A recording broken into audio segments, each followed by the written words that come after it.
एका शास्त्रज्ञाने प्रयोग केला. 4 माकडं घेतली आणि एका पिंजऱ्यात ठेवली आणि त्या पिंजऱ्याचा दरवाजा ओपन ठेवला. दरवाजा ओपन आहे तर बाहेर माकड पळू शकतो बरं, पण बाहेर निघताना त्यांनी एक मोठं गोल भांडं ठेवलं आणि त्या गोल भांड्यामध्ये गरम कडक पाणी, उष्ण पाणी ठेवलं आणि काटोकाट भरलेलं ठेवलं. आता हे चौघा माकडाचे बघतात पिंजऱ्यात कसं करायचं काय व्हायचं नाही. एकाने बघितलं बरं, त्याला रस्ता दिसतोय. तर एक माकड आपला धावत वरती गेला आणि बाहेर निघणार तर त्या भांड्याला धक्का लागला. आता भांड्याला धक्का लागला, सगळं गरम पाणी करून अंगावर पडलं त्याच्या, आणि खाली जे तिघ त्यांच्या पण अंगावर पडलं ना, ते पण भाजले, तो पण भाजला. तिघाने त्याला खेचला पक्का धुतला की तुला कोणी सांगितलं शांतपणा करा. आम्ही भाजलो ते तिघ. तो आपला गप कोपऱ्यात रस्ता मार खाऊन की मारतात लोक आपल्याला. मग त्या शास्त्राने काय केलं, एक माकड बाहेर काढलं आणि एक नवीन माकड टाकला.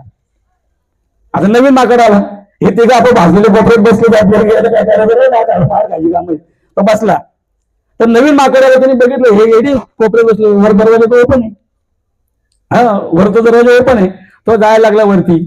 ह्या तिघांनी त्याला खेचला आणि जाम मारलं त्याला. आता त्याला माहित नाही मला का मारताय, मी तर रस्ता शोधतो वरती जायचा.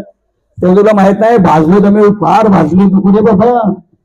नंतर शास्त्रज्ञांनी काय केलं, अजून एक जो भाजलेला माकड बाहेर काढला आणि नवीन माकड टाकला. आता पिंजऱ्यामध्ये 2 भाजलेले आणि दोघांना काही भाजलेलं नाहीये. आणि त्यांचे भांडे पण करून टाकलं. आता गरम पाणीचं भांडही काढलं, ओपन आहे सगळं वरती. आता हा नवीन जो चौथा माकड आला, हा म्हणतो आता मी जाईल बाहेर.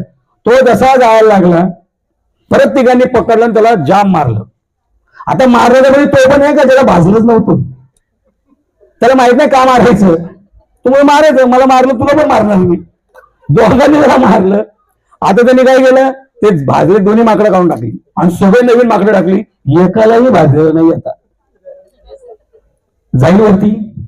जो चौथा झाला तिघांनी त्याला खेचलं, त्याला मारलं. तो तुम्हाला का मारतात, मला माहित नाही, मला पण मारलं होतं. तुला का मारलं होतं, काय माहित, मला पण मारलं होतं. कशाला मारलं होतं, कशासाठी मारलं होतं, पिढीला माहितच नाही.